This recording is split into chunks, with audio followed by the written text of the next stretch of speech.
अस्सलाम वालेकुम नाजरीन, खुशामदीद। प्रोग्राम हम आपके लिए लेके आए हैं ज़ियाबीतस के साथ कैसे जिएं, डॉक्टर इम्तियाज़ हसन से पूछिए। और जिनसे आपने पूछना है वो भी हमारे साथ हैं, यानी कि doctor Mohammad Imtiaz Hasan, clinical diabetologist, consultant diabetologist और medical director diabetics institute Pakistan.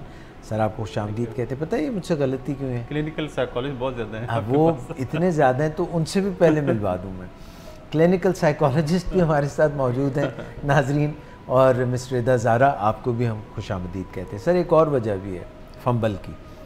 गर्मी एकदम कल से जो है ना उसने फुल थ्रॉटल ऑन कर दी है। बहुत तो ज़्यादा। पहले तो 2-4 दिन पहले इतनी गर्मी नहीं थी, मगर कल भी और आज भी मुझे लग रहा है, कल तो मैंने देखा था 40 डिग्री सेल्सियस से ऊपर था, और आज भी मुझे काफ़ी। जब मैं घर से निकला तो 39 आ रहा था। ये लाहौर के हालात हैं। साउथ की तरफ शायद हो सकता है इससे भी ज़्यादा गर्मी हो।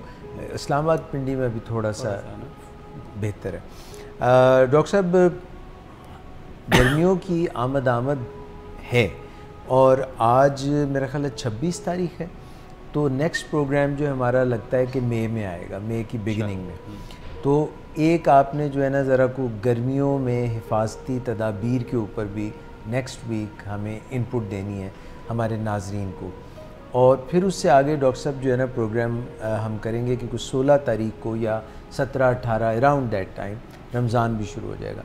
तो एक गर्मियों वाला प्रोग्राम अगला हमने करना है, और उसके बाद को रमज़ान वाला आपने किस तरह से रोज़ों के लिए तैयारी। लेकिन रमज़ान में फिर से 16-17 को शुरू हो जाएगा ना जी, तो पहले हमें प्रिकॉशन शायद अगला प्रोग्राम डॉक्टर साहब एक तकरीबन राउंड अबाउट 2 तारीख को आएगी जुमेरात, ऐसा मैं अंदाजन बता रहा हूँ, 10 को शायद, और एक राउंड दैट आएगी। ठीक है, 10 में हम मेरे से रमज़ान को पूरी तरह टेक ओवर कर सकते हैं। बिल्कुल। अच्छा जी, मिस सवालात आप शुरू करें, फिर आप आगे जी। कंटिन्यू कीजिएगा। सर ये क्वेश्चन है हमारे व्यूअर्स का, मलिक वहीद साहब का। ये कहते हैं माय इंसुलिन 70-30 40 यूनिट सुबह शाम लेता हूँ, मगर मेरी शुगर 250 रहता है, इसके लिए क्या करूँ? और ये भी बता रहे हैं साथ में कि माय एज इज़ 41 ईयर। हाँ, ये बड़ा एक कॉमन सी प्रॉब्लम है कि पेशेंट इतनी इंसुलिन ले रहा है, 80 यूनिट पूरे दिन में ले रहे हैं, और उसके साथ उनका शुगर लेवल कंट्रोल में नहीं है, 41 एज है। और इसके साथ इन्होंने कुछ चीज़ों का ना, हम बेसिकली मैं पेशेंट्स को 2-3 चीज़ें कहता हूँ। एक पेशेंट को मैं कहता हूँ कि आपका लाइफस्टाइल क्या है। मैं मरहलावार बात करूँगा, हम लाइफस्टाइल में क्या करेंगे, इंसुलिन में क्या चेंज करेंगे। मैं उनसे पूछता हूँ लाइफस्टाइल का। जी लाइफस्टाइल तो कुछ नहीं जी, मैं सुबह एक पराठा खाता हूँ, दोपहर को 2 रोटियाँ, रात को 2 रोटियाँ। गुड। एक्सरसाइज कितनी करते हैं जी? वो तो होती नहीं है मेरी, मैं चला नहीं जाता, मैं होते ही नहीं, करते नहीं। ये आम तौर पे जो आम लोगों की जो एक्सप्लेनेशन होती है उनकी, जो डायबिटीज़ मैनेजमेंट की ये चल रही, तो मैं उनको एक अज़राह मजाक ये कह देता हूँ। तो मैंने कहा तो फिर आपने अपनी तरफ से तो जवाब दे दिया। कुछ लोगों को डॉक्टर जवाब देते हैं, कुछ लोगों को मरीज़ जवाब दे देते हैं कि मैंने कुछ नहीं करना, डॉक्टर साहब आपने कुछ करना है। बिल्कुल ठीक है, तो ये मरीज़ की तरफ से जवाब मिल गया कि अब आप भी कुछ करें, मैंने कुछ नहीं करा। हालांकि ये अच्छी अप्रोच नहीं है। वैसे हम बात जब भी करते हैं, हम कहते हैं कि जो शुगर कंट्रोल को हम दवाइयों पे फोकस ज़्यादा कर रहे होते हैं, ये बड़ी गलत अप्रोच है।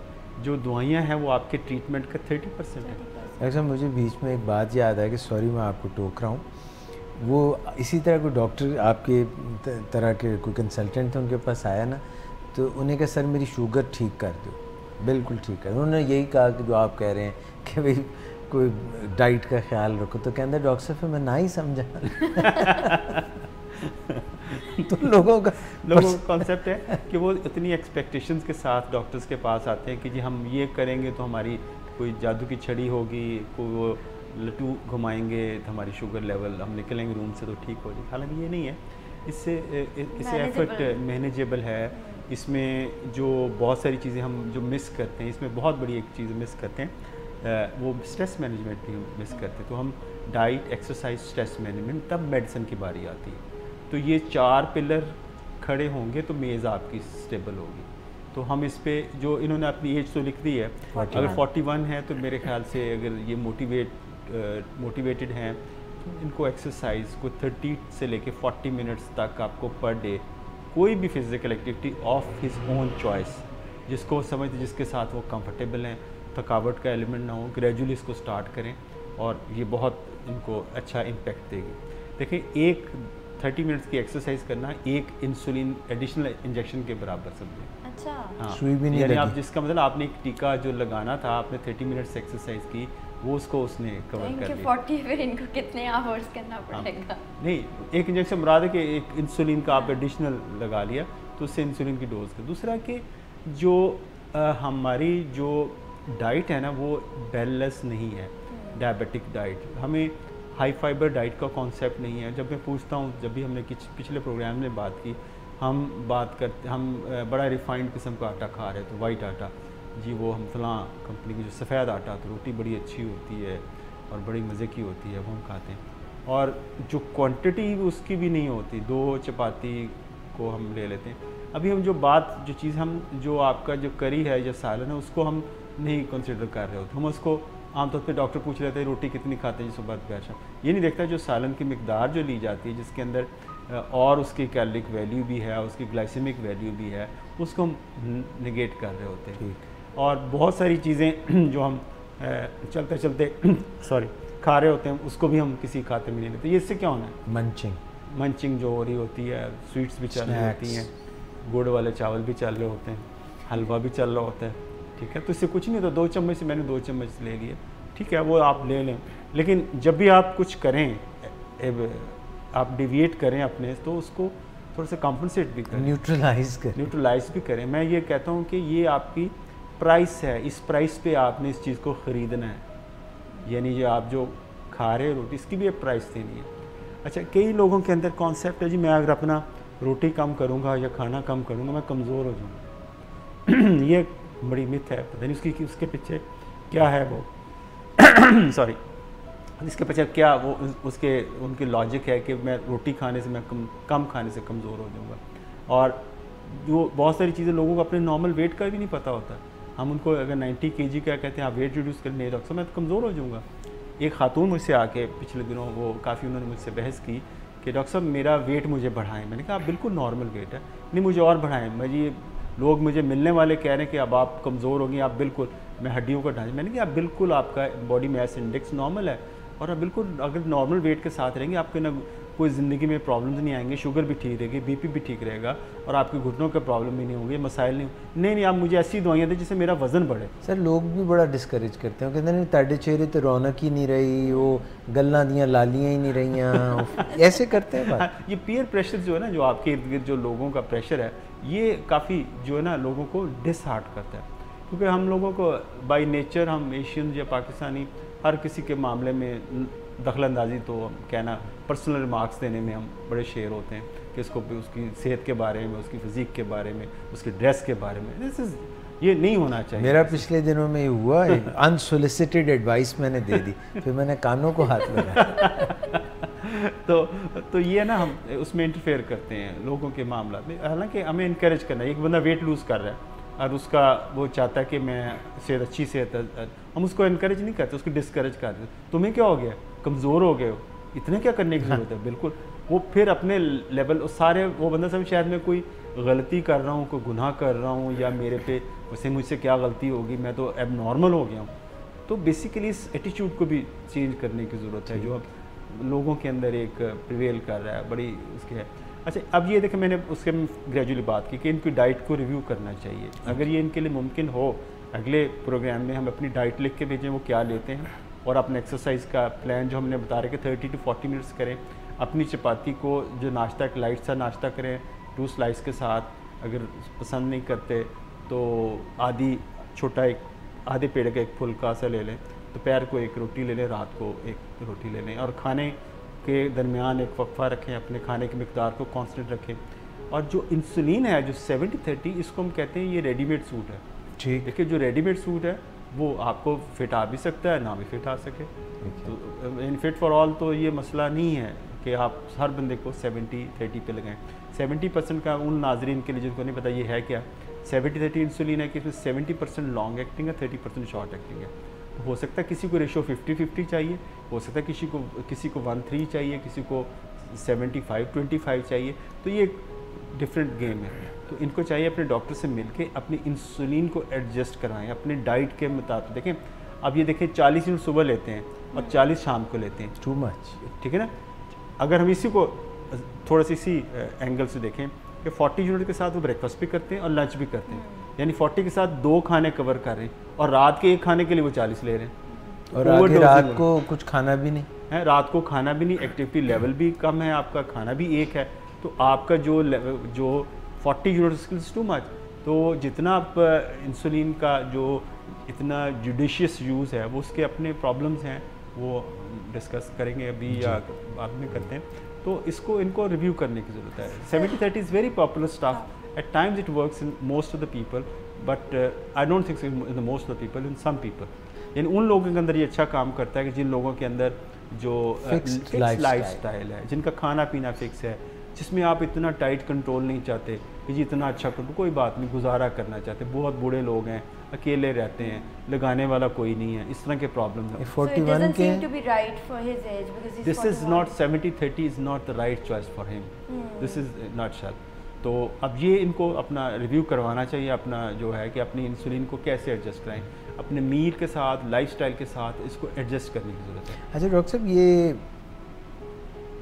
गोलियां कोई नहीं जिक्र इन्होंने किया कि कोई ले रहे हैं? हाँ, बहुत सारी जो दवाइयाँ जो हैं, शायद अगले हमें अगर वो मैसेज करें तो उसमें अपनी दवाइयाँ लेनी। बहुत सारी दवाइयाँ जैसे है मेटफॉर्मिन है, जैसे टगलेप्टिन्स हैं, हम इसका कम्बिनेशन भी देते हैं। उससे ये होता है कि इंसुलिन की डोज़ आपकी नीचे की तरफ आती है, आपकी इंसुलिन रेजिस्टेंस कम होती है, शुगर लेवल मज़ीद बेहतर होता है, और जो बाकी प्रॉब्लम्स हैं इंसुलिन के वो भी काफ़ी नीचे की तरफ आते हैं। ये यूनिट भी कम हो सकते हैं डॉक्टर साहब अगर कोई एक्सरसाइज करे और साथ में कोई दवाइयाँ भी राइट किस्म की ले? बिल्कुल, यूनिट कम हो सकते हैं। और देखिए यूनिट कम ही लेने चाहिए। आपको शायद इस चीज़ का पता है कि जो फार्माकोडायनामिक है उसकी इंसुलिन की, कि आप जितनी ज़्यादा इंसुलिन लेंगे, जब हम इंसुलिन इंजेक्ट करते हैं, आप सबक्यूटेनियस इंजेक्ट की है, तो जल्द के नीचे जितना एरिया एक इंसुलिन अगर 10 यूनिट की हैं वो कम एरिया बनेगा जल्द के नीचे जब आप इंजेक्ट करेंगे। जब आप 50 यूनिट इंजेक्ट करेंगे 40 तो ज़्यादा एरिया, तो जितना इंसुलिन का सरफेस एरिया इंजेक्शन के बाद ज़्यादा होगा उतनी आपकी एब्जॉर्प्शन प्रॉब्लम करेगी, उतना उसका एक्शन कम होगा। जितने यूनिट कम रखेंगे अपनी ज़िंदगी के अंदर उतनी आपका जो कंट्रोल लेवल वो ज़्यादा बेहतर होगा। वैसे डॉक्टर साहब, ये आपकी बात से मुझे एक चीज़ ज़हन में, लोगों को ये बात पसंद नहीं आएगी मगर चलें आपकी बात को मद्देनजर, इसका मतलब है कि अगर किसी को ज़्यादा यूनिट्स चाहिए तो वो फिर ज़्यादा इंजेक्शंस ले, multiple injection, multi dose injection, MDI जिसको कहते हैं हम, उसमें मल्टी डोज। जैसे इनके केस में मुझे ऐसे लगता है कि इनको अपने खाने के हिसाब से हमें, जिसको बेसल बोलस थेरेपी कहते हैं, कि एक लॉन्ग एक्टिंग लें और हर खाने से पहले इंसुलिन लें, या अपने खाने को ऐसे अरेंज करें कि 2 मील कर लें, नंबर ऑफ़ इंजेक्शंस कम हो जाएंगे। अब दुनिया के अंदर एक और इंसुलिन ग्लार्जिन के का एक नया वर्जन आ रहा है जिसको हम U300 कहते हैं, और इसे और भी इंसुलिन का है। अब आजकल जो है U100 है, 100 यूनिट पर ml, उसमें 300 उन्होंने उसका साइज़ रिड्यूस कर दिया, पोटेंट ज़्यादा होगी। हाँ, वो रिड्यूस कर दिया, साइज़ रिड्यूस कर दिया, यानी उसको छोटा कर दिया ताकि वो सरफेस एरिया उसको कम घेरे, और कम वो सरफेस एरिया, यानी उसका 50% कम कर दिया सरफेस एरिया। उससे उसकी फार्माकोडायनामिक्स चेंज हो गई, उसके एक्शंस बेहतर हो गए हैं इंसुलिन के। अनकरीब ये पाकिस्तान में जुलाई में तकरीबन अवेलेबल हो जाएगी। पहले अभी चल रही 100 इंटरनेशनल यूनिट्स, इंटरनेशनल 100 अभी जो U300 है, तो टोजियो के नाम से वो होगी अवेलेबल, इंशाल्लाह उसको भी कभी डिस्कस करेंगे। अच्छा डॉक्टर साहब, ये 41 इयर्स के हैं, इनकी 250 शुगर है, 250 बताइए ना जी। ये भी नहीं बताया कि रैंडम है कि फास्टिंग? बहरहाल जो भी, अगर रैंडम फास्टिंग है तो it's too high, random again too high, तो बेसिकली अनकंट्रोल्ड डायबिटीज़ है because of certain reason, because he is taking twice a day 40 units, और I don't know, we don't know कि इसका इनका एक्सरसाइज का क्या है, लाइफस्टाइल का हमें नहीं पता। ये लिख के भेजें, हम उनको ज़्यादा अच्छी सजेशंस दे सकते हैं। सर इसी तरह का एक सिमिलर क्वेश्चन है हशमत अली, उन्होंने कहा है कि I am 50 plus IDTM, sir I don't know what's this, insulin dependent diabetes, ठीक है, IDTM patient for last 23 years, last 4 months से इनका BP और कोलेस्ट्रॉल जो लेवल जो है वो बहुत ज़्यादा हाई जा रहा है कि अनकंट्रोल्ड है। ऑब्वियसली इंसुलिन पे होंगे। आप कितनी एज है इनकी? 50 प्लस। इसका लॉन्ग स्टैंडिंग 23 साल उन्होंने इस पे गुजारे हैं अपनी डायबिटीज़ के साथ। टाइम माशाल्लाह काफ़ी अच्छा है, अब वो लगता है कंट्रोल। देखिए जो आपकी एज एडवांस होती है इंसुलिन से थोड़ा सा प्रॉब्लम होता है वेट गेन का, आपके लिपिड डिस्टर्ब होना शुरू हो जाते हैं और आपका ब्लड प्रेशर भी इफ़ेक्ट कर सकता है। तो फौरी तौर पे इनको ये चाहिए कि अपना किडनी जो रीनल फंक्शन टेस्ट करवाएं, ताकि बाज़ औक़ात ऐसा होता है कि किडनी के इन्वॉल्वमेंट के साथ आपका ब्लड प्रेशर बढ़ना शुरू होता है। इसके साथ इनको एक अच्छी ब्लड प्रेशर की दवा की ज़रूरत है, जिसमें हम जो दवाइयों का ग्रुप मैं बता देता हूँ, उसमें दवाई इनके डॉक्टर्स बताएंगे, ACE इनहिबिटर्स और या ARB, हम जो डॉक्टर्स ये जानते हैं, ये वो दवाइयाँ हैं जो गुर्दों को पे मस्बत असरात मुरतब करती हैं, दिल पे अच्छे असरात मुरतब करती हैं, ब्लड प्रेशर को भी कंट्रोल करती हैं। तो एक तलवार से आप, एक तीर से आप बहुत सारे शिकार कर रहे होते हैं। तो ऐसी अद्वियात इस्तेमाल करें। बाकी कोलेस्ट्रॉल अगर इनका ज़्यादा है तो ये इनको दवाई लेनी चाहिए, स्टैटिन लें अपने डॉक्टर के मशवरे के साथ कि कितनी डोज का, मॉडरेट इंटेंसिटी का चाहिए इनको या हाई इंटेंसिटी का चाहिए, लिपिड्स क्या हैं, ट्राइग्लिसराइड लेवल्स क्या हैं।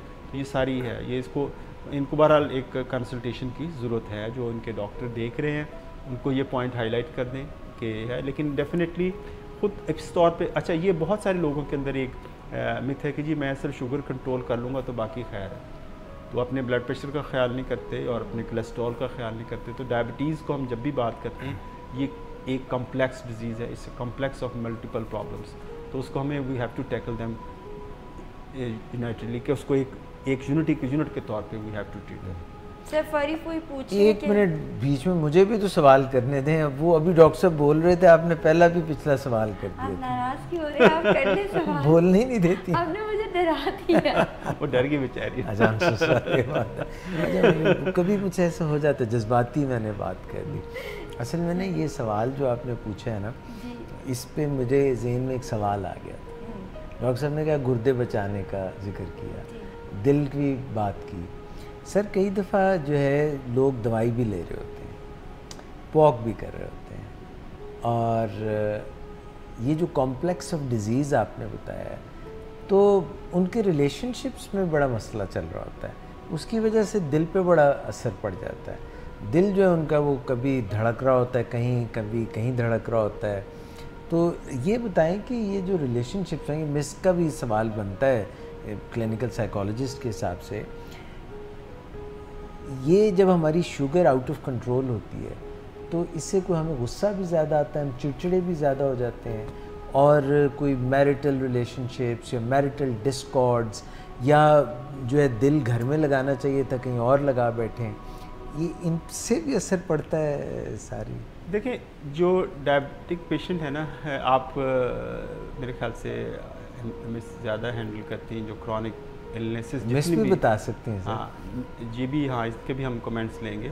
मेरा अपना point of view being a physician जो मैं बात समझता हूँ कि मैं समझता हूँ जो भी क्रॉनिक डिजीज़ है, और ख़ास तौर पे जो डायबिटीज़ है, यानी आप सुबह उठते हैं तो आपके सामने जो चैलेंजिंग जॉब्स होती हैं, आपने शुगर को कंट्रोल करना है, आपने वॉक करनी है, अपनी डाइट को कंट्रोल करना है, अपने फैमिली को देखना है, अपने जो है बाकी काम के मामलात को देखना है, तो आपके सामने महाज खुले होते हैं।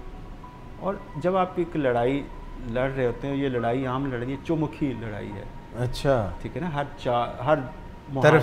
तरफ से आप पे अटैक्स हैं, आपने उसको कंट्रोल करना है। डेफिनेटली जिसकी हैंडलिंग के अंदर प्रॉब्लम्स आते हैं, और डायबिटिक पेशेंट्स के अंदर ड्यू टू सम, जैसे एक साइंटिफिक फैक्ट है कि 50% उनके अंदर डिप्रेशन होता है। यानी आपके पास अगर 100 मरीज़ आए हैं तो 50 को तो डिप्रेशन है। लेकिन मैं इसको कहीं ज़्यादा रेट करता हूँ, जब मैं अपनी प्रैक्टिस में देखता हूँ, ख़ास तौर पे जो फीमेल्स के अंदर बहुत ज़्यादा डिप्रेशन है, उनके अंदर एंग्जाइटी भी ज़्यादा है, डिप्रेशन का एलिमेंट भी ज़्यादा है। शायद उनके महाज मर्दों से थोड़े से मुख्तलिफ हैं, उनके रिलेशनशिप्स जो प्रॉब्लम हैं, उनकी टाइज़ जो अपनी फैमिली के साथ, बच्चों के साथ, हस्बैंड के साथ, बाकी अपनी और फैमिली बहन भाइयों के साथ और तरह से होते हैं। और हमारे माशरे के अंदर और तरह की उनको लड़ाइयाँ मुख्तलिफ़ किस्म की लड़नी पड़ती हैं, और ख़ास तौर पे if they are living in a joint setup तो उसके साथ और अपने प्रॉब्लम होते हैं। तो उनकी, और उसमें जब आप एक डिप्रेशन का आपको एलिमेंट आ जाता है तो आप क्या होता है कि आप उकता जाते हो। इसी तरह एक मैं इससे थोड़ी सी मुख्तलिफ बात करता हूँ। अभी एक स्टडी में देख रहा था कि अमेरिका के अंदर उन्होंने बर्न आउट केस देखा। बर्न आउट क्या है कि आप उकता जाना, चीज़ों को छोड़ देना, दिल शिकस्ता उसको हम कह सकते हैं, हो जाना। फिजिशियंस के अंदर जो लोग डॉक्टर हैं उनके अंदर अपने काम से 50% से ज़्यादा बर्नआउट है। ओह गॉड, क्यों? कि उनकी एक मोनोटनी है, चीज़ों को आप स्ट्रेस को हैंडल कर रहे हैं। अब मुझे पता नहीं साइकोलॉजिस्ट के अंदर कितना साइकोलॉजिस्ट के अंदर कितना बर्नआउट है, मुझे नहीं इसका तो, लेकिन ये है कि फिजिशियंस के अंदर 50% आप जो चीज़ों के हैंडल कर रहे होते हैं। तो हमें जो आपकी जो ये चीज़ें हैं, ये आपको जब फिजिशियन का बर्नआउट होगा तो कितना ड्रास्टिक हो सकता है। आपके प्रिस्क्रिप्शन ख़राब हो सकते हैं, आपके पेशेंट्स के साथ रिलेशनशिप ख़राब होना शुरू होता है। तो सिमिलरली जब क्रॉनिक डिजीज़ से हम हैंडल कर रहे होते हैं, हमें डिप्रेशन का ज़्यादा एलिमेंट है, एंग्जाइटी का भी उनको होता है। तो मैं थोड़ा सा उसके फैमिली मेम्बर्स को कहता हूँ जो पेशेंट्स होते हैं, मैं कि इनको आप 10 नंबर रियायती दे दें थोड़े से। अगर ये होते हैं ओवर रिएक्टिव होते हैं, ओवर रिएक्ट करते हैं किसी चीज़ को, या डिप्रेस होते हैं, चीज़ों पे अमल नहीं करते, रिएक्शन शो करते हैं। और बच्चों में बड़ा प्रॉब्लम होता है, बच्चे जिनको टाइप 1 होते हैं वो रिवोल्ट कर जाते हैं, वो कहते हैं हमने नहीं कुछ करना, हमने कुछ सब कुछ करना। अब इतना वो रिवोल्ट को हैंडल करना बड़ा मुश्किल होता है, लाइफ थ्रेटनिंग हो सकता है। तो यहाँ पे जो रोल है ना साइकोलॉजिस्ट का रोल, वो बहुत ज़्यादा हो जाता है। मेरा ख्याल ये स्ट्रेस, ये जो चीज़ें ना कि फिजिशियन बर्नआउट है, पेशेंट बर्नआउट है, वो अपनी चीज़ों से वो जो है वो उस इलाज नहीं करेगा, दवाई नहीं लेगा, इंसुलिन नहीं लेगा तो कभी लेगा, कभी छोड़ देगा, मायूस हो जाएगा, रिएक्शन करेगा। फिर क्या इसमें एक और एलिमेंट होता है कि शुगर कंट्रोल करने की कोशिश, उसको हाइपोज होते हैं। हाइपोज आपको पता है वो ज़्यादा इरिटेबिलिटी हो सकता है, उसका एबनॉर्मल बिहेवियर हो सकता है वो लड़ाई करने लग जाए, घर वाले भी उससे लड़ना शुरू कर दें, डाउनवर्ड स्पाइरल। हाँ, तो वो होता है। तो मेरे ख्याल से मिस रिदा, ये डॉक्टर साहब ने तो इतना दो सवाल भी हैं। एक तो ये बताएं कि बर्नआउट जिन पेशेंट्स को सामना हो, या जनरली माशरे में दिल शिकस्ता हो, दिल टूट गया हो, अब कुछ नहीं हो सकता, और दूसरा ये बताएं कि रिलेशनशिप्स को कैसे इम्प्रूव किया जाए। अच्छा, बर्नआउट ये होता है कि स्टेट ऑफ एग्जॉस्शन होती है, कि जब आप कॉन्स्टेंटली एक ही स्ट्रेसफुल सिचुएशन के अंदर रहते हैं। जैसे सर ने भी कोट किया कि उन्होंने एक रिसर्च पढ़ी थी डॉक्टर्स के बारे में। सो डॉक्टर्स के एक लाइफस्टाइल इस तरह का होता है all over the world, it's not just in Pakistan, के उनके एक्सटेंसिव वर्किंग आवर्स होते हैं, ओवरबर्डनड होते हैं डॉक्टर्स, एक ही मोनोटोनस और मैकेनिकल सा उनका लाइफस्टाइल होता है, और जिसमें उनको रिलैक्सेशन भी नहीं मिल रही होती है। रिसर्च ये कहती है कि हर इंसान को अपनी मेंटल हेल्थ के ऊपर फोकस करना चाहिए, कि अगर आप कुछ आवर्स काम करें तो उसके बाद आपका लेजर टाइम भी हो। And if anywhere in your life you feel this thing कि वो दैट पॉइंट हैज़ अराइव्ड कि आप एग्जॉस्ट हो रहे हैं, so by all means you can consult a psychologist or a psychiatrist, you can discuss your problems or take time off. Some people don't know how to do it. Some people, like I think doctors, they really don't know how to do it. हाँ, नहीं पता नहीं, they don't come out of it. ये वाली चीज़ होती है।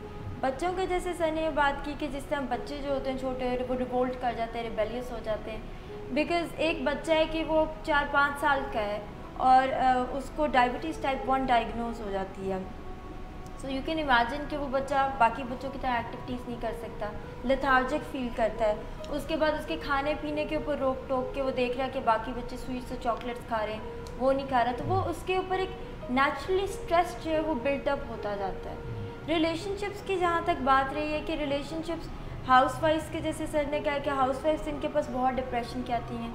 Research ये बताती है कि डायबिटीज़ की वजह से वैसे ही एक ग्रीफ लाइफ टाइम लोगों को हो जाता है कि मुझे कोई बीमारी होगी, although it's a manageable disease, और इसके ऊपर बहुत अवेयरनेस प्रोग्राम्स भी हो रहे हैं, but yet people don't accept this thing कि हमारे साथ कुछ गलत हो गया। फिर आपकी बॉडी इस चीज़ से रोज़ कोप कर रही है, आप करना बहुत कुछ चाहते हैं, पर स्ट्रेस्ड आप इतने हैं कि आपसे वो हो नहीं रहा because of your physical condition. तो वो भी एक चीज़ होती है। तो इसके लिए वॉक जैसे मेडिटेशन है, और बाकी आप साइकाइट्रिक और साइकोलॉजिस्ट की इंटरवेंशन ले सकते हैं ताकि आप अपने लाइफस्टाइल को बेटर करें। So these are the techniques, एक दो हैं, बाकी इन डेप्थ हम किसी और प्रोग्राम में डिस्कस कर लेंगे। अच्छा हो गया, बेहतरीन, आपने बहुत डीप ब्रीदिंग जो है, I think that is very useful for everyone in stress. अच्छा, that is for everyone in stress कि डीप ब्रीदिंग आप करें, जिसमें आप पेट से स्पेशली जो है सांस लें, मतलब आपके पेट के अंदर हवा प्रॉपरली फिल आउट हो, और फिर मुंह से सांस को बाहर निकालें। You can hold it inside for like 5 seconds to 10 seconds, जितना आप कर सकते हैं, but not more than that. और उसमें आप अपने माइंड को थोड़ा क्लियर करें, like block all the negative energy and negative thoughts. तो ये ज़बरदस्त। अच्छा जी डॉक्टर इम्तियाज़, अब जो है ना ये मिस ने बड़ा अच्छा मज़ेदार हमें बता दिया।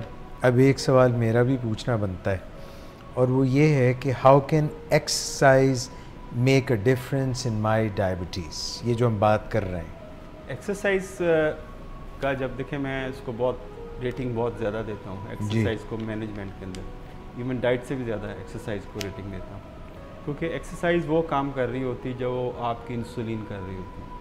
तो जब आप एक्सरसाइज करते हैं तो आपके मसल्स एक्सेस ग्लूकोज है उसको आपने टेकअप करते हैं, उसको यूटिलाइज़ करते हैं, बर्न करते हैं, कार्बन डाइऑक्साइड वाटर में कन्वर्ट कर देते हैं।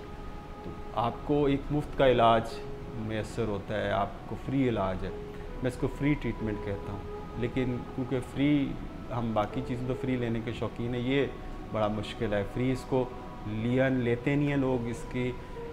इसमें मेरा ख़्याल है कि एक्सरसाइज करने के लिए शायद लोगों के दिल में ख्वाब तो या ख्वाहिश तो ज़रूर होती होगी, लेकिन करते नहीं हैं। उनका ख़्याल है कि शायद एक्सरसाइज हम सिर्फ सुबह की करेंगे तो फ़ायदा होगा, मॉर्निंग, क्योंकि एक मिथ है कि शायद सुबह की सैर का ज़्यादा फ़ायदा होता है। डेफिनेटली कुछ थोड़ा बहुत एज होता होगा, लेकिन मैं कहता हूँ आपको जब भी एक्सरसाइज का टाइम मिले आप एक्सरसाइज कर सकते हैं।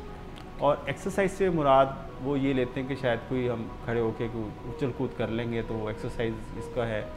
तो कोई भी आपकी पसंद की वर्जिश, इसको हम फिज़िकल एक्टिविटी का नाम देते हैं कि कोई भी वर्जिश किसी को हो सकता है, वॉकिंग पसंद हो, किसी को जॉगिंग पसंद हो, कोई साइकिलिंग करना चाहता हो, कोई स्विमिंग करना चाहता हो, कोई जिम जाना चाहता हो, तो ये फ़िज़िकल एक्टिविटी आपको करनी चाहिए। जो रिकमेंडेशन ये है कि 30 minutes physical activity 5 days a week, that will make 150 minutes per week।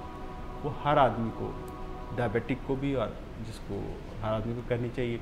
अगर टाइम नहीं मिलता तो 25 मिनट आप हफ्ते में 6 दिन कर लें, फिर भी टाइम नहीं मिलता तो 50 मिनट के 3 सेशन ऑन अल्टरनेट डे पे कर लें, तो you will complete 50 minutes in a week. तो ये आपका सिलेबस है, ये आपका कोर्स है जो आपने पूरा करना है एक हफ्ते के अंदर। करें ज़रूर। हाँ, इसका इफ़ेक्ट क्या होता है, हमें 2-3 जगह इफेक्ट है। नंबर है आपके स्ट्रेस मैनेजमेंट पे बड़ा अच्छा इफेक्ट है एक्सरसाइज का। जब एक्सरसाइज करते हैं आपके अंदर एंडोर्फिन्स बनते हैं जो आपको रिलैक्स करते हैं, मेंटली रिलैक्स करते हैं, फिजिकली रिलैक्स करते हैं। दूसरा, आपके अंदर एक सेंस ऑफ सेटिस्फेक्शन होती है कि आपने कुछ किया है, कुछ गेन किया है और आप अपने आप को बेहतर महसूस, सेंस ऑफ वेल बीइंग जिसको, वो डेवलप होती है। तीसरी चीज़ जो होती है कि आपका शुगर लेवल नीचे की तरफ आता है।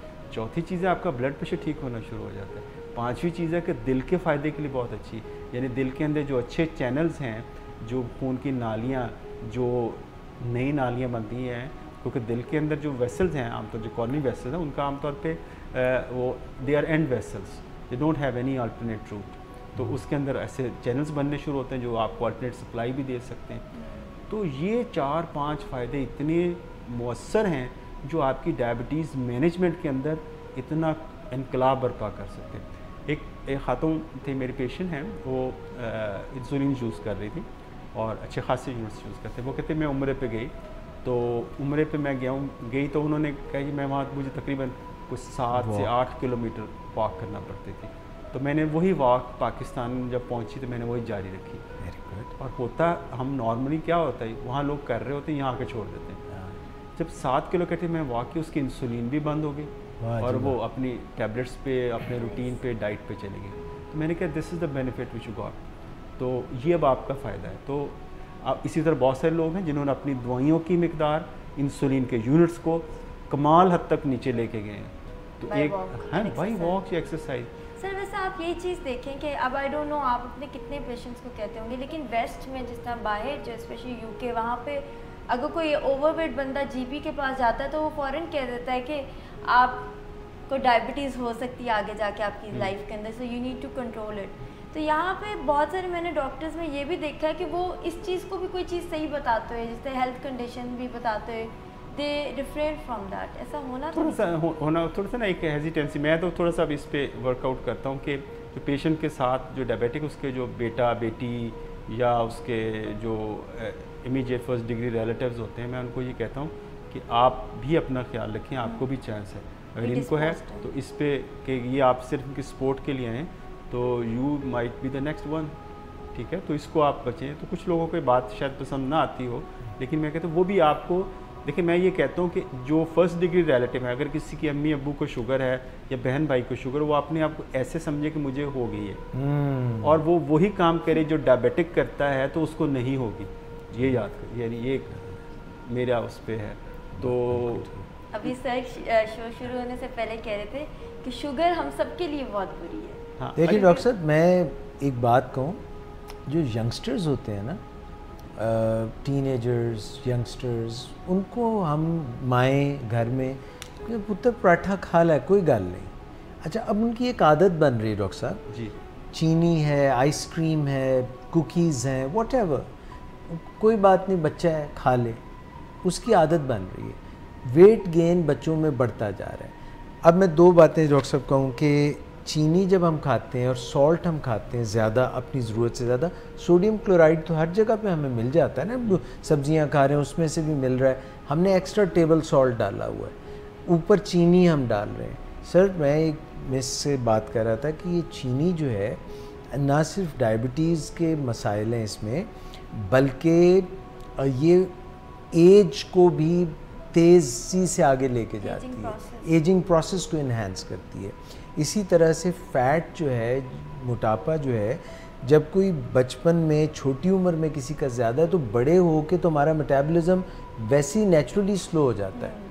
देखिए जैसे हम आप हैबिट्स बना रहे होते हैं, बच्चों को आप कुछ बचपन में सिखा रहे होते हैं, आपने बड़ों का एहतराम करना, ये करना, आपने इसको जाके सलाम करना, ये चीज़ें हम ये सिखा रहे होते हैं, तो अखलाकियात सिखा रहे होते हैं, लेकिन हम उनको खुराकियात नहीं सिखा रहे होते। तो वो कैसे सिखाएं? वो कैसे सिखाएं? ईद के ऊपर बच्चों को तो सेव या मिठी खिला रहे होते हैं कि खाएं। ये खुराकियात भी सिखा रहे होते हैं, हालांकि ये खुराकियात भी मैनर्स में आता है कि आप कैसी अच्छी खुराकियात, हाँ, आई लाइक दैट वर्ड। हाँ, तो अखलाकियात के साथ खुराकियात पे भी जोर देना है कि बच्चों की, आपने बड़ा सही कहा कि हम एक बच्चों को, हम देखें, आप ये देखें कि हम सारी ज़िंदगी वही खाते हैं जो हमें बचपन में पसंद होता है, जो चीज़ें हमें बचपन में है ना, जो हम वही चीज़ें अच्छी लगती हैं वो बचपन सारी ज़िंदगी वही अच्छी लगेंगी, और जो बचपन में बुरी लगेंगी वो सारी ज़िंदगी नहीं खाएंगे। तो ये हम बेसिकली, ये हमारा उसमें हमें उसकी बुनियाद बचपन में रखते हैं, सब्जियाँ, दालें। हाँ, अब जो ये चीज़ें जो हैं कि उसको हमें इस चीज़ की बुनियाद में यही फैमिलीज़ में रखनी है। जो छोटा बच्चा, उसको अच्छी हेल्दी डाइट का कॉन्सेप्ट दें कि ये फ्रूट्स अच्छे होते हैं, ये दालें भी अच्छी होती हैं, ये सब्जियां भी अच्छी होती हैं, ये गोश्त भी एक तो है, ये जंक फूड के ये बुरी चीज़ें होती हैं, ठीक है ना। जब आप करते हो तो उसकी एक हैबिट बन जाएगी, वो चीज़ों को, उन चीज़ों में से इन्जॉयमेंट करेगा। बेसिकली खुराकियात पे हमारा जो है वो फोकस नहीं है, बच्चों की ख़ास तौर पे तरबियत के अंदर। तो ये हमें इसका काफ़ी, मैं इस तरह जो मैं कहता हूँ कि पाकिस्तान के अंदर या इस खित्ते के अंदर, जो जिसको हम सब कॉन्टिनेंट कहते हैं, डायबिटीज़ इतनी प्रेवलेंट है, मुझे ये कहना पड़ता है कई दफ़ा कि पाकिस्तान के अंदर दो किस्म के बंदे हैं, एक तो जिनको डायबिटीज़ होगी और एक को होने वाली है, वो बचना नहीं है जैसे। तो जब वो जो दूसरा ग्रुप है ना, ग्रुप बी जो है, ग्रुप ए को तो हो गई है, ग्रुप बी तभी बच सकता है वो ये चीज़ें करेगा, नहीं तो ultimately they're heading to it. पूरा लाइफस्टाइल है डॉक्टर साहब। हाँ, पूरा, यानी हत्ता कि नींद पे जब हम कॉम्प्रोमाइज़ करते हैं, हाँ, कोई ये सोच के कि हम बड़ी पढ़ाई कर रहे हैं या हम कोई बड़ा काम कर रहे हैं या हम वर्काहोलिक हो गए हैं, जब हम नींद पे कॉम्प्रोमाइज़ करते हैं ओवर पीरियड ऑफ टाइम, तो we tend to have more stress. When we tend to have more stress we start to eat more, या मेटाबॉलिज्म स्लो हो जाता है। अच्छा, इसमें जो ये आपने बड़ा अच्छा है, देखिए पता है हमारे पाकिस्तान के अंदर, क्योंकि यहाँ गर्मी का मौसम ज़्यादा है, और एक हमारा जो ताजर लोग हैं या दुकानदार लोग लेट नाइट, उनके अंदर एक शायद मिथ है उनके जहन के अंदर कि हम रात को देर तक दुकानें खोलें, देर तक बाज़ार खोलें, ऐसे तब हमारा कारोबार चमकेगा। सर ये पूरा सर्कल ही गलत चल पड़ा है। अब उसमें जब सर्कल गलत चलता है उसमें क्या होता है, क्या आप भी रहे हैं अमेरिका में, आप भी गए होंगे, सारी दुनिया के अंदर 6 बजे दुकानें बंद हो जाती हैं, बिल्कुल, तो उनका कारोबार नहीं चलता, चलते हैं सर, और उनकी दुकानें सुबह खुलती हैं, 8-9 बजे खुल जाती हैं, और आप वो 6 बजे बंद हो जाती हैं। इवन जो खाने के वीकेंड के अलावा जो रेस्टोरेंट्स हैं वो भी आपके जो 10 बजे बंद ख़त्म, तो हमारे तो 10 बजे तो पार्टी शुरू होती है। तो ये जो चीज़ है ना कि इसको सारे आवे का आवाज़ सर्कल ये ख़राब हुआ कि हम सारे लोग देर तक जागना शुरू, जब आप देर तक जागते हैं ना, उसका नुकसान क्या है कहते जी मैं पेशेंट से बात करता हूँ कि आप रात को खाना आप 9-10 बजे खा के सो जाया करें 8-9 बजे। कहते जी वो आते ही 12-1 बजे हैं, तो हमें फिर बैठ के खाना पड़ता है, तो क्या करें। वो सोते सोते 3 बज जाते हैं, 2 बज जाते हैं, और उसके बाद फिर सुबह दोपहर तक सोए रहते हैं 11-12 बजे तक, और उनका नाश्ता 12 बजे हो रहा होता है। तो मैं उनको ये कहता हूँ जो लोग 12 बजे नाश्ता करते हैं उनकी तो मैं शुगर तो ठीक होती नहीं देखी 12 बजे नाश्ता। तो हम इट्स रियली वेरी फ़नी कि हम कभी किसी से बात करें 12 बजे नाश्ता। आप एक दफ़ा मलेशिया में मैं गया तो वहाँ 12 बजे सारी फूड कोर्ट्स भरी हुई, सारे लोग 12 बजे लंच कर रहे हैं। अच्छा, वो लंच कर रहे थे? लंच कर रहे हैं, हम लोग 12 बजे ब्रेकफास्ट कर रहे थे, तो वो लैगिंग बिहाइंड। ठीक है, तो अच्छा ये जो चीज़ें जब आप रात को जागते हैं, ज़्यादा देर जागते हैं, उससे नुकसान क्या होता है कि हमारा जो बॉडी है वो एमरजेंसी मोड पे लग जाता है। जैसे आप फ़ोन अपना एरोप्लेन मोड पे लगा देते हैं ना, तो हमारा मोड जो बॉडी है वो एमरजेंसी मोड पे जब बॉडी लगता है तो फिर क्या होता है कंजर्व, कि आपका कॉर्टिसोल लेवल बढ़ना शुरू हो जाता है, आपके अंदर एपिनेफ्रिन्स, नॉर एपिनेफ्रिन्स ये लेवल बढ़ना शुरू हो जाता है, स्ट्रेस जो आपके ग्लूकोज को बढ़ाते हैं, आपके ब्लड प्रेशर को बढ़ाते हैं। अगर आप किसी को शुगर है वो शुगर ख़राब हो जाएगी, अगर शुगर नहीं है तो शुगर होने के चांसेस बढ़ जाएंगे, और उसके बाद आपको भूख लगती है, आप खाना खाते हो, साइरात खाते हो, फिर उसके बाद सो जाते हैं, तो वो कोई एक्टिविटी लेवल ज़ीरो हो जाता है, और उसके बाद और मेजर मील आपका डिनर पे फोकस हो जाता है। तो we are that's is the reason कि हम इतने हाई इंसिडेंट्स के साथ इस पोर्शन अनफॉर्चुनेटली पाकिस्तान के अंदर इसमें काम है। लेकिन ये इसमें हमें एक नेशनल कैंपेन लोगों के अंदर हो कि लोग सबको देखें। अगर किसी मुझे पता हो कि 6 बजे दुकान बंद होगी, मैं अपना टाइम टेबल उसी हिसाब से सेट करूँगा, मैं तभी शॉप मार्केट पे चला जाऊँगा, 6 बजे बंद हो जाए उसमें अपना काम उसी हिसाब से करना है। अगर मुझे पता मैं 12 बजे भी जाऊँगा तो खुली होगी दुकान, तो मैं अपना उसी हिसाब से काम करूँगा। तो इस पर हमें गौर करने की ज़रूरत है, नेशनल लेवल पे भी और इंडिविजुअल लेवल पे भी। और इससे लोगों का लाइफस्टाइल इस वजह से भी काफ़ी ख़राब हुआ है। अगर उनको पता हो कि रात के 1 बजे भी रेस्टोरेंट खुला होगा तो मैं चला जाऊँगा। Early to bed and early to rise makes a man healthy, wealthy and wise. जल्दी सोना, उठना शाताब, देता है अक्लो दौलत को ताब। बहुत अच्छा तर्जुमा भी आपने कर दिया, और मेरे ख्याल से मैंने पहली दफ़ा सुनी है तर्जुमा मैंने भी खुद पहली दफ़ा सुना है, तो बहुत अच्छा है। लेकिन ये बिल्कुल ठीक है। मैं कई दफ़ा होती जो ये सेइंग्स होती हैं, छोटी छोटी ये होती हैं, ये बड़ी फ़ायदेमंद होती है, इसके पीछे सदियों का तजर्बा होता है। ये वाकई ये बिल्कुल ठीक है। हम इस पर अनफॉर्चुनेटली हम नहीं अमल कर रहे, हम प्रॉब्लम्स में फंसते जा रहे हैं। अच्छा, एक बात और, वो आप मुझे बता रही थी कि आपको ज़ुम्बा एक्सरसाइज भी आती है, वो क्या होती है, वो बताएं।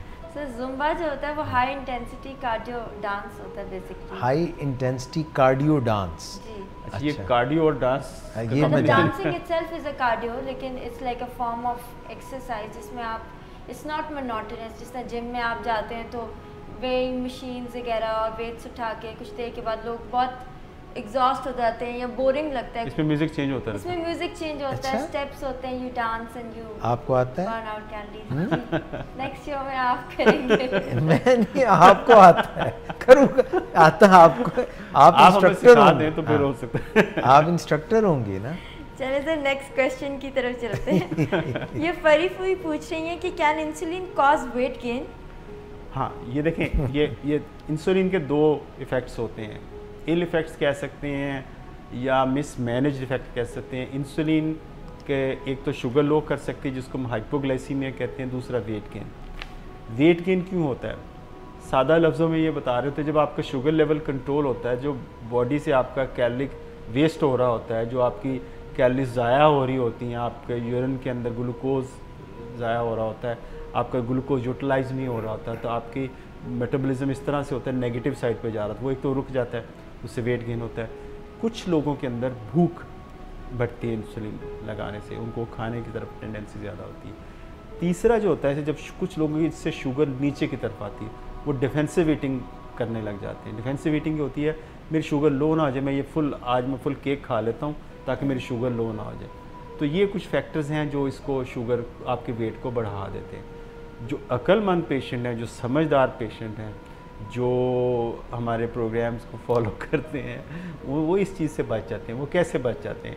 वो कैसे बचते हैं कि वो अपनी इंसुलिन की भी ले रहे होते हैं, साथ एक्सरसाइज भी कर रहे होते हैं, और नंबर ऑफ़ यूनिट्स इंसुलिन के कम लेते हैं, ज़्यादा नहीं लेते। जैसे हमारे करम फरमा 80 यूनिट्स पर डे ले रहे थे, डेफिनेटली उससे वेट गेन होगा। तो आप कम नंबर ऑफ़ यूनिट्स लें, ज़्यादा एक्सरसाइज करें, डाइट को कम कट डाउन करें मिनिमम लेवल पे, जितना आप पे सर्वाइवल लेवल जिसमें जहाँ पे आप रखें, लेकिन सर्वाइवल भी रहे, आपका टेस्ट भी ख़राब ना हो, क्वालिटी ऑफ लाइफ भी ख़राब ना हो, तो फिर आप इसका वेट गेन का नहीं होता है। लेकिन कुछ अब इंसुलिन के अलावा जैसे हमने बात की, कुछ ऐसे इंजेक्टेबल्स भी आ गए जिनको हम GLP-1 एगोनिस्ट कहते हैं, उनसे वेट कम होता है, अराउंड अबाउट 5.5 kg तक नीचे चला जाता है, और वो हार्ट के लिए भी अच्छे हैं। अब जो दुनिया के अंदर जितना भी ट्रीटमेंट है ना, वो वेट ओरिएंटेड है। आप वेट को जितना मैनेज करते हैं, लो हाइपोग्लाइसीमिया को मैनेज करते हो, तो आपका बहुत सारे मसाइल हल होते हैं। इंसुलिन से, जो सादा लफ्ज़, इंसुलिन से वेट गेन होता है, लेकिन उनका जो ख्याल नहीं करते कि हमें इसको कैसे हैंडल करना है, मिस हैंडल्स का वेट गेन होता है। अच्छा सर, यहाँ पे एक सवाल वेट ही के बारे में हम बात कर रहे हैं। ये कहते हैं I am overweight, how many kilograms do I have to lose to make a difference in my health? हाँ, यानी उसका ये पूछा है उन्होंने कि मैं कितने किलो वज़न कम करूं कि जो मेरी हेल्थ के लिए, सेहत के लिए अच्छा हो। ये बड़ा अच्छा है। इसमें सिंपल फार्मूला है, मैथमेटिक्स का फार्मूला है। अगर ये ओवरवेट है, फॉर एग्जांपल एक आदमी का जो नॉर्मल वेट 70 kg होना चाहिए, वो 80 kg है, तो जो आपका है तो 10 kg ज़्यादा है, 10 kg ज़्यादा है ना, तो जो भी आपका वेट है ना इस वक्त 90 है, 80 है, 100 है, तो आप initially 7% of present body weight कम करें, 7%। तो अगर ये 80 kg हैं तो आपको 5.5 किलो कम कर लें। तो इसका फ़र्क क्या होगा, इम्पैक्ट क्या होगा? इम्पैक्ट ये होगा कि अगर ये डायबिटीज़ इनको नहीं है तो अगले 56-7% चांस है अगले 3 साल में शुगर नहीं होगी। वजन अगर 7% ऑफ प्रेजेंट बॉडी वेट कम है तो इसका डेफिनेटली आपकी हेल्थ पे भी अच्छा इफेक्ट आता है। तो अब देखिए जिसका 100 है, हम आपका भी तुम्हारा 100 किलो तुम कल को 70 करके लाओ, बेचारा डर जाएगा, वो डर जाएगा ना। 70 से 30 किलो कम करना, 7 किलो कम, 7 किलो, इस which is very very logical and according to the ground reality को उसको मैनेज करना इट्स वेरी इजी कि आप अगर 7% बॉडी वेट को आप नीचे लेके आते। अच्छा, इसमें अब फिर आगे करना कैसे? 7% बॉडी वेट है, फॉर एग्जांपल एक आदमी कहता है जी मैंने 7 किलो वज़न कम करना है, तो इसका मतलब है कि तकरीबन उसको 14 पाउंड वज़न कम करना चाहिए।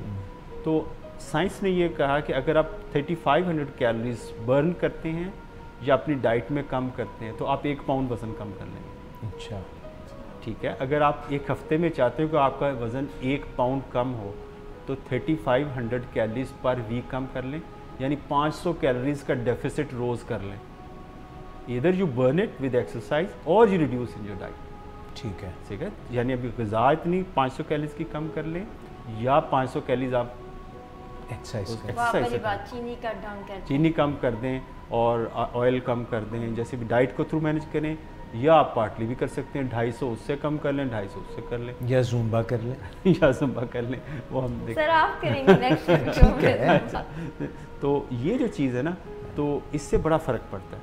तो अब ये मैंने आप बता दिया कि सिंपल है कि 7% ऑफ प्रेजेंट बॉडी वेट उसको कम किया जाए and reduce 1 pound in your body weight, you cut down 3500 calories and इधर यू बर्न विद एक्सरसाइज और you cut down your diet, और बोथ दोनों कर सकते हैं। Very nice. मिस कोई है सवाल की इजाज़त ले लें?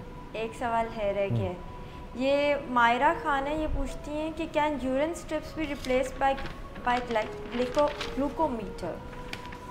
हाँ, देखिए मुझे थोड़ा सा ना बहुत इनिशियली आप भी जब हम काम करते थे यूनिट्स के अंदर, मेडिकल यूनिट्स के अंदर, हाउस जब तो हम वो एक चार्ट लगे होते थे, कलरफुल से चार्ट, जिस पे वो यूरिन के वो कलर डॉट्स लगे होते थे, बेनेडिक्ट टेस्ट के लगे होते थे कि ब्लू लाइन है तो इसका मतलब नहीं है। तो क्या होती थी ब्यूरेट्स, क्या थी वो बेनेडिक्ट सोल्यूशन जिनके अंदर वो डाल के यूरिन ड्रॉप्स डाल के उसको आग पे हीट करते थे, उससे कलर चेंजेस देखते थे। तो जो स्टाफ नर्स का काम होता है सुबह उठ के सब ये काम कर रहे होते थे। देखिए इसको एक बेसिक चीज़ समझ लें कि यूरिन के अंदर शुगर कब आती है? तब आती है कि जब वो उसका बॉडी में शुगर का लेवल 180 मिलीग्राम से ज़्यादा हो। 180 मिलीग्राम से ज़्यादा होगी तो ये थ्रेशोल्ड है, रीनल थ्रेशोल्ड है, यानी इससे ऊपर अगर 190 कर देंगे तो यूरिन में स्पिल आउट हो जाएगी। जैसे एक गिलास को भर लें तो फालतू अगर पानी भरते जाएंगे तो बाहर गिर जाएगा, तो वो that is the threshold of the glass. तो थ्रेशोल्ड ऑफ किडनी ये है कि 180 तक तो वो हैंडल कर लेते हैं, रीअब्जॉर्ब कर लेते हैं, जज़ब कर लेते हैं। जब 180 की लिमिट को क्रॉस करती शुगर तो आपके यूरिन में आ जाती है। तो इसमें अब 180 से नीचे नीचे भी बहुत सारी कहानी चल रही है। अगर हम 120 रखना चाह रहे हैं तो फिर भी हो सकता है उसको हम कोई दवाई ना दे रहे हों, ठीक है, हमें शुगर का नहीं पता, उसको सब इंसुलिन में, तो किसी हद तक आपको थोड़ा बहुत आइडिया हो सकता है। अगर आप इतने रिमोट एरिया पे रह रहे हैं, किसी ऐसी जगह पे रह रहे हैं जो कुछ भी नहीं है आपके पास, फिर आप ऑब्वियसली के, और cost is another issue, glucometer भी नहीं है, तो यूरिन स्ट्रिप को यूज़ किया जा सकता है पार्टली, कुछ थोड़ी सी एहतियात के साथ। यूरिन स्ट्रिप क्या यूरिन में डबो के उसका कलर उसको मैच चेक कर लें, जो उस पे डबिया पे जो बना होगा उसके कलर के साथ देख लें कि 1+ है, 2+ है, 3+ है या नॉर्मल है, तो ये कर सकते हैं। लेकिन it is not the replacement. जो ग्लूकोज है वो आपको कैपिलरी ब्लड की इंफॉर्मेशन देता है, जो आपके खून में इस वक्त ब्लड का सिस्टम चल रहा है वो क्या है, तो उससे आपको आइडिया हो जाता है, दैट इज़ मोर प्रिसाइज, और इससे आपका जो आप एग्जैक्ट एक्यूरेसी ज़्यादा उसकी ज़्यादा है, तो अपना ट्रीटमेंट प्लान उसके मुताबिक चल सकता है। लेकिन अगर जैसे हम किसी ऐसे इलाके में, जैसे मैंने फिर बताया, रिमोट एरियाज़ में रह रहे हैं या कुछ भी नहीं है, कॉस्ट का भी इशू है, फिर स्ट्रिप सस्ती भी है, 1-2 स्ट्रिप ले ली, उससे भी आप मैनेज देख सकते हैं। लेकिन ऑब्वियसली ग्लूकोमीटर उसकी रिप्लेसमेंट नहीं है, ग्लूकोमीटर होना चाहिए। हर डायबिटिक पेशेंट जिसको डायबिटीज़ है उसके पास ग्लूकोमीटर ज़रूर होना चाहिए। डन हो गया। तो सर ये मैं अभी भी देख रहा था कि मुझे एक सवाल यहाँ पे भी लिखा हुआ और इसी से एक और सवाल भी याद आ गया।